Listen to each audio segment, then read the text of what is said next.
बिस्मिल्लाहिर्रहमानिर्रहीम अस्सलाम वालेकुम dear students, welcome to my YouTube channel. आज हम 10th क्लास की मैथमेटिक्स की एक्सरसाइज 6.2 के क्वेश्चन नंबर 3 और 4 को सॉल्व करेंगे। क्वेश्चन नंबर 3 में हमें कहा गया है find arithmetic mean by direct method. यहाँ पर तीसरे क्वेश्चन में हमें कहा गया है कि डायरेक्ट मेथड जो है उसकी मदद से आप अरिथमेटिक मीन यानी कि हिसाबी औसत मालूम करें इस डाटा के लिए। ये जो हमें दो चीज़ें दी गई हैं। चौथे क्वेश्चन में हमें कहता है for each of the data in question number 3, कि ये क्वेश्चन नंबर 3 में ये जो दोनों डाटा दिए गए हैं कंप्यूट अरिथमेटिक मीन, दोबारा हिसाबी औसत मालूम करें। लेकिन अब की बार आपने मेथड यूज़ करना है इनडायरेक्ट। वहाँ पर डायरेक्ट मेथड से हमने हिसाबी औसत मालूम करना है और यहाँ पर इनडायरेक्ट मेथड से। तो सबसे पहले मैं आपको डायरेक्ट मेथड के बारे में बताता हूँ कि डायरेक्ट मेथड से आप हिसाबी औसत कैसे मालूम कर सकते हो। तो पेज नंबर 119 पर आप आएँ तो यहाँ पर हमें दिया गया है कि डायरेक्ट मेथड से हम, या इसे बाय डेफिनीशन भी कहा जाता है, ये एक फार्मूला दिया गया है। हम इस फार्मूले की मदद से आसानी से अरिथमेटिक मीन यानी कि हिसाबी औसत मालूम कर सकते हैं। इसको हिसाबी औसत को आपने एक्स बार से ज़ाहिर करना है। अलामती तौर पर इस फार्मूले को इस तरह से लिखते हैं समेशन एक्स बटा एन। यहाँ पर समेशन एक्स का मतलब ये है सम ऑफ ऑल ऑब्जर्वेशन, यानी कि डाटा के अंदर जितनी भी हमें रकमें दी गई हैं उन तमाम को हमने जमा करना है, और बटा के नीचे हमने लिखना है नंबर ऑफ ऑब्जर्वेशन, यानी कि वो हिंसे होंगे कितने। उर्दू में इसे कहते हैं मद्दात का मजमुआ।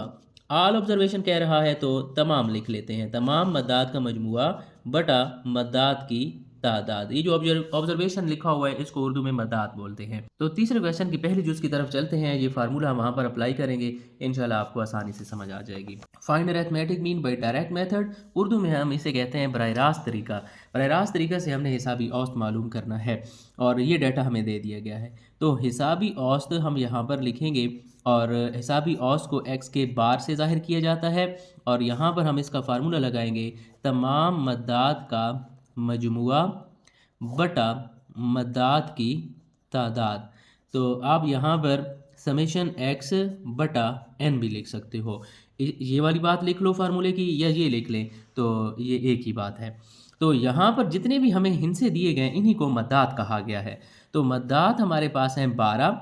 हमने इन तमाम को जमा करना है, जमा 14 जमा 17 जमा 20 जमा 24 जमा 29 जमा 35 जमा 45, और बटा लगाकर हम मद्दात की तादाद लिखेंगे कि ये हैं कितने।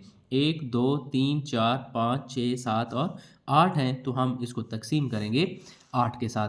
अब आप चाहें तो इसको रफ अमल में जमा कर सकते हैं या कैलकुलेटर की मदद से भी हम इसको जमा कर सकते हैं। पहले है 12 जमा 14, उसके बाद है 17 जमा 20 जमा 24 जमा 29 जमा 35 और 45, इक्वल दबाएंगे। ये हमारे पास आता है 196, और बटा के नीचे हमारे पास है 8। तो अब हम इसी 196 को तकसीम कर देंगे 8 के साथ, तो हमारे पास हिसाबी औसत की कीमत आ जाएगी, और वो हमारे पास आई है 24.5। इसी को आपने एक्स के बार से ज़ाहिर करना है, या उर्दू में आप लिख लें हिसाबी औसत, और अगर आप इंग्लिश में लिखना चाहते हैं अरिथमेटिक मीन लिख लें, या सिर्फ आप AM भी लिख सकते हो। तो ये बहुत छोटा सा क्वेश्चन है और ये अक्सर पेपर में आता रहता है।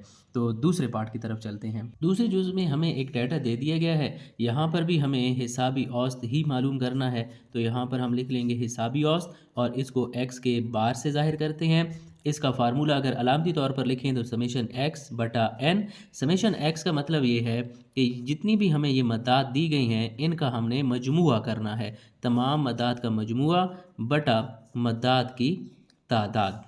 तो ये जितनी भी हमें रकमें दी गई हैं इन तमाम को हमने बटा के ऊपर जो है वो जमा करना है। अगर हम एक्स का बार मालूम करना चाहते हैं तो हमारे पास है 200 जमा 225 जमा 350 जमा 375 जमा 270 जमा 320 जमा 290, और बटा के नीचे हमें मद्दात की तादाद लिखनी होती है। हम गिन लेंगे ये कितने हैं, 1 2 3 4 5 6 और 7। तो अब हम बटा के नीचे 7 लिख लेंगे। फिर हम इन तमाम मद्दात को कैलकुलेटर की मदद से जमा कर लेंगे। 200 जमा 225 जमा 350 जमा 375 जमा 270 जमा 320 जमा 290, इक्वल का बटन दबाएंगे तो ये हमारे पास आता है 2030 और बटा के नीचे है 7, तो इसी 2030 को हम फिर तकसीम कर देंगे 7 के साथ, तो हमारे पास जवाब आ जाएगा 290। तो यही हमारे पास हिसाबी औसत है। इसको हम x के बार से भी ज़ाहिर करते हैं और इसको हम AM भी शॉर्टली लिख सकते हैं। तो ये बहुत इजी क्वेश्चन है, आपने इसको लाजमी अंडरस्टैंड कर लेना है। क्वेश्चन नंबर 4 की तरफ चलते हैं। यहाँ पर हमें कहा गया है find arithmetic mean by indirect method. Urdu में इसे कहा जाएगा बिल वास्ता तरीक़ा से हिसाबी औसत मालूम करें। पिछला जो हमने क्वेश्चन किया वहाँ पर डायरेक्ट मेथड था जिसको हमने बराह रास्त तरीका बोला। अब इनडायरेक्ट है, इसे हम उर्दू में बिल वास्ता तरीका कहेंगे। क्वेश्चन वही है, अब इसको सॉल्व करने का तरीका और है। अब हम इस पर इनडायरेक्ट मेथड लगाएंगे, लेकिन आप देखें यहाँ पर हमने बराह रास्त तरीका में ये वाला फार्मूला लगाया, तो जो हिसाबी औसत इस क्वेश्चन का आया वही हिसाबी औसत अब इनडायरेक्ट मेथड में भी आएगा। तो तब हम कहेंगे कि हमारा सवाल ठीक है। तो जहाँ पर मैंने आपको डायरेक्ट मेथड का फार्मूला बताया उसी के बिल्कुल नीचे यहाँ पर आप देखें इनडायरेक्ट मेथड, या इसे शॉर्टकट मेथड भी कहा जाता है, कोडिंग मेथड भी इसको कहा जाता है। इसके 3 नाम हैं। तो यहाँ पर आपने ये वाला फार्मूला हम लगाएंगे। ये इसके लिए हैं 2 फार्मूले, लेकिन हम ये पहला फार्मूला लगाएंगे, ये थोड़ा सा आसान है। इसके अंदर करना क्या है, हिसाबी औसत हमारे पास आएगा a जमा समीशन DI बटा n। अब a क्या है और DI क्या है ये मैं आपको यहाँ से बताऊँगा। यहाँ पर हमें कहा गया है कि यहाँ पर आपने 2 काम करने हैं। पहला काम ये है कि using an assumed or provisional mean, कि आपने कोई खुद से एक फ़र्ज़ कर लेनी है कि ये हमारे पास मीन है, हिसाबी औसत है। खुद से फ़र्ज़ करेंगे और उसी को हम ए का नाम देंगे। ये जो फार्मूले के अंदर ए आ रहा है ना, इसी को आपने ए कहना है। ये आपने फ़र्ज़ कर लेना है, खुद से फ़र्ज़ करना है कि ये फ़र्ज़ करें ये मीन इतना है। दूसरा काम हमने क्या करना है, यही हमने डेविएशन मालूम करना है। ये जो डी है हमारे पास, डी कैसे मालूम करेंगे, जो हमारे पास डाटा दिया गया होगा XI, उसी में से हम ए को माइनस कर लेंगे, इसे हम डेविएशन बोलेंगे। जो हमारे पास डाटा होगा उस सब मदाद में से हम वो जो एज्यूम की होगी उसमें से ए को माइनस करते जाएंगे और एंड पर उसको जमा करेंगे, वही हमारे पास समीशन डी होगा। तो मैं आपको अगले पेज पर एक एग्जांपल दिखा देता हूँ, आपको आसानी से समझ आ जाएगी। ये देखिए हमारे पास एक डाटा है। इस डाटा का हमने ये पहले उसने डायरेक्ट मेथड से मालूम किया है, तो 13,640 आया है अरिथमेटिक मीन हिसाबी औसत। अब वो दूसरे तरीके से इनडायरेक्ट मेथड से कर रहा है। सबसे पहले उसने एज्यूम किया है, फ़र्ज़ किया है कि ए जो है वो 13,000 के बराबर है। आपने इसी डाटा के इर्द गिर्द कोई भी रकम ले लेनी है। आप 13,000 की बजाय 12,000 भी ले सकते हो, 10,000 भी, इससे फ़र्क नहीं पड़ता। फिर हमें DI मालूम करना है। देखें XI माइनस 13,000, XI क्या है, ये जितना भी डाटा है हमारे पास यही हमारा XI है। इसको हम 13,000 में से माइनस करते जाएंगे, तो जो हमारे पास जवाब आएगा एंड पर हम उस तमाम को जमा करेंगे, वही हमारे पास समीशन DI होगा। तो क्वेश्चन की तरफ चलते हैं। इंशाल्लाह उम्मीद है आपको अच्छी तरह समझ आ जाएगी। ये आपको बता दूं कि इनडायरेक्ट से उसने हल किया तो 13,640 और डायरेक्ट मेथड से उसने हल किया तो 13,640, जवाब सेम आ रहा है। तो हमारा जवाब भी वही आएगा। तो यहाँ पर हम सबसे पहले फ़र्ज़ कर लेते हैं, क्योंकि हमें ए चाहिए ना, तो हम फ़र्ज़ कर लेते हैं ए को किसी भी एक अदद के बराबर फ़र्ज़ कर लेंगे। तो हम डाटा को देख लेते हैं, डाटा के करीब तरीन जो हिस्सा होगा वो हम ले लेते हैं। कोई भी आप ऐसे हिस्सा ले सकते हैं। मैं यहाँ पर ले रहा हूँ ए को 30 ले रहा हूँ। यहाँ पर ए को मैंने 30 ले लिया। आपने इस तरह का एक टेबल बना लेना है। पहले आपने कॉलम में एक्स वाली वैल्यूज़ लिख देनी है। एक्स क्या है, यही डाटा जो आपको दिया गया है, आपने उसको इस तरह से कॉलम में लिख देना है। दूसरी बात, हमें DI चाहिए, तो यहाँ पर मैं आपको बता दूं कि DI हमारे पास होगा कि XI माइनस A, या XI माइनस 30 भी आप लिख सकते हो। XI क्या है, ये हमारे पास X वाली रकमें हैं। हम यहाँ पर पहले मालूम करेंगे 12 माइनस A की जगह पर लिखूंगा 30 बराबर है। इसी तरह यहाँ पर हम लिखेंगे 14 है तो हम लिखेंगे 14 माइनस 30। इसी तरह यहाँ पर 17 है तो हम लिखेंगे 17 माइनस 30। तो ये आपको उम्मीद है समझ आ जाएगी। तो जितनी भी ये हिस्से हैं इन सब को हमने 30 में से माइनस करते जाना है, जो हमने फ़र्ज़ किया था। आप देखें 12 में से 30 में से 12 को आप माइनस करें तो ये आपके पास माइनस 18 आएगा, क्योंकि बड़े हिस्से की अलामत आएगी। यहाँ पर 30 में से 16 को माइनस करें, 14 को माइनस करें, 16 साथ में अलामत बड़े हिस्से की। यहाँ पर 13 आएगा साथ में अलामत बड़े हिस्से की। जस्ट आपने माइनस करते जाना है। तो 20 में से यहाँ पर हम लिखेंगे 20 माइनस 30, तो ये जवाब हमारे पास माइनस 10 आएगा। इसी तरह 24 माइनस 30, ये जवाब हमारे पास माइनस 6 आएगा। 29 माइनस 30, इसका जवाब -1 आएगा। जस्ट आपने बच्चों वाली यहाँ पर माइनस ही करनी है और एंड पर आप फार्मूला लगाओगे तो आपके पास जवाब आएगा। यहाँ पर अब आप देखें 30 में से 35 निकालेंगे तो जमा का 5 जवाब आएगा। इसी तरह यहाँ पर 45 - 30 हम करेंगे तो ये भी हमारे पास जमा का 15 आएगा। और फार्मूले में हमें समेशन डी आई चाहिए। तो समेशन डी आई क्या है कि ये जो डी आई वाली रकमें हमारे पास आई हैं इन तमाम को हम यहाँ पर जमा करके लिख देंगे। तो कैलकुलेटर की मदद से हम कर लेते हैं। हमारे पास सबसे पहले है नफ़ी 18, तो हम लिख लेंगे नफ़ी 18। फिर हमारे पास है नफ़ी 16, नफ़ी 13, इसी तरह नफ़ी 10, नफ़ी का 6, फिर नफ़ी का 1 है और फिर जमा 5 है, इसी तरह जमा का 15 है। ये तमाम रकमें लिखकर इक्वल का बटन दबाएंगे तो हमारे पास जवाब इसका आया -44। तो हमारे पास समेशन डी आई आ गया। तो अब हम हिसाबी औस जो है वो मालूम कर सकते हैं। तो हिसाबी औस का फार्मूला इनडायरेक्ट तरीके में, बिलवास्ता तरीके में हमने पढ़ा कि ए जमा समेशन डी आई और बटा के नीचे एन है।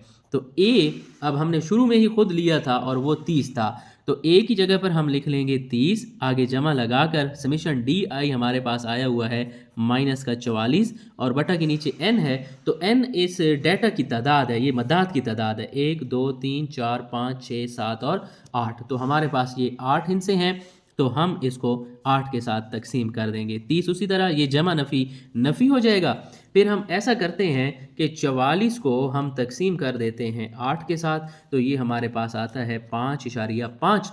तो फिर हम 30 में से माइनस कर लेंगे 5.5 को, तो हमारे पास जवाब आएगा 24.5 और इसको हम x के बार से भी ज़ाहिर कर सकते हैं और ये हमारे पास हिसाबी औसत आया है इनडायरेक्ट मेथड से। तो आप ये चेक करें, हमने डायरेक्ट मेथड से जब सॉल्व किया था तो हमारे पास हिसाबी औसत 24.5 आया था, तो अब भी 24.5 आया है। बहुत आसान तरीन है। मैं आपको एक दफ़ा फिर बता दूं कि जो आपको डाटा दिया गया है उसी डाटा के इर्द गिर्द आप कोई भी हिस्सा ले लें। आप फ़र्ज़ कर लें कि ये हमारे पास अरिथमेटिक मीन है, ये फ़र्ज़ी है। तो आगे आपने क्या करना है, जो डाटा आपको दिया गया है उसको एक कॉलम में लिख लेना है। फिर इसी डाटा को आपने फ़र्ज़ी जो मीन होगी उसमें से माइनस करते जाना है और ये जो जवाब होगा इन तमाम को आपने यहाँ पर जमा कर लेना है और यही कीमतें आपने यहाँ पर दर्ज करनी है। ए जो लिया होगा उसको भी लिखोगे और जो समेशन डी आई है वो भी हमने लिखना है। इनको डिवाइड करेंगे उस तादाद से जितने ये हमारे पास मदाद हैं, तो फिर इसको माइनस करेंगे, हमारे पास फाइनल जवाब आ जाएगा। दूसरी जूस की तरफ चलते हैं, यहाँ पर भी हमें एक डाटा दे दिया गया है। अब ये वाला डाटा वही तीसरे क्वेश्चन वाला है जिसको हमने डायरेक्ट मेथड से सॉल्व किया था। अब इसी डाटा को हमने इनडायरेक्ट मेथड से सॉल्व करते हुए हिसाबी औसत मालूम करना है और जवाब हमारा वही आना चाहिए जो डायरेक्ट मेथड में आया था। तो इस मेथड में हम सबसे पहले फ़र्ज़ करते हैं ए को, हम खुद से कोई ना कोई एक इनके करीब तरीन फ़र्ज़ कर लेते हैं कि इनकी जो मीन है वो ये है और उसको हम ए के बराबर रखते हैं। तो इस डाटा को देखते हुए यहाँ पर मैं 250 को ले लेता हूँ कि ये ए के बराबर है। तो फिर आपने नीचे एक टेबल बना लेना है। पहले आपने कॉलम में x लिखना है, x वाली वैल्यूज़ यही होंगी जो हमें क्वेश्चन में दी गई हैं, आपने उनको एक कॉलम में लिख देना है। फिर दूसरा जो हमारे पास कॉलम होता है वो डी आई का होता है और ये बराबर होता है एक्स आई माइनस ए के, यानी कि ये जितनी भी एक्स वाली रकमें हमारे पास होंगी उसको आपने ए में से उसमें से आपने ए को माइनस करते जाना है। तो आप देखें सबसे पहले 200 माइनस 250 है, इसी तरह यहाँ पर 225 माइनस 250 होगा, फिर 350 माइनस 250, इसी तरह ये हमने सारे हिस्सों को माइनस करना है। तो ये वाले हिस्से में माइनस करता जाऊँ। तो 250 में से 200 को माइनस करेंगे तो ये हमारे पास -50 बचेगा क्योंकि बड़े हिस्से के साथ माइनस है। यहाँ पर 250 में से 225 निकालेंगे तो -25 बचेगा। यहाँ पर 350 में से 250 को माइनस जब करेंगे तो हमारे पास 100 बचेगा। इसी तरह फिर 375 माइनस 250, हर हिस्से में से आपने 250 माइनस करते जाना है, तो ये आपके पास आएगा 125। फिर ये 270 माइनस 250, तो ये सिर्फ हमारे पास आएगा 20। फिर 320 माइनस 250, तो ये हमारे पास आएगा 70। इसी तरह 290 माइनस 250, तो इसका जवाब हमारे पास आएगा 40। तो एंड पर यहाँ पर हमें समेशन डी आई चाहिए होता है क्योंकि फार्मूले में यही इस्तेमाल होता है। समेशन डी आई का मतलब ये है कि इन तमाम को हमने आपस में जमा माइनस करना है। तो जैसे डाटा है हम उसी तरह लिख देंगे, पहले -50 है, फिर -25 है, फिर जमा का 100 है, फिर जमा 125 है, फिर जमा 20, फिर जमा 70, फिर जमा का 40। इक्वल का बटन प्रेस करेंगे तो ये हमारे पास आता है 280। तो यहाँ पर हम 280 लिख लेंगे और हिसाबी औसत हमने मालूम करना है, तो उसके लिए जो चीज़ हमें चाहिए थी वो हमारे पास आ गई। एक तो हमारे पास फार्मूला है ए जमा समेशन डी आई बटा एन, हमारे पास ए भी है और समेशन डी आई भी हमने मालूम कर लिया।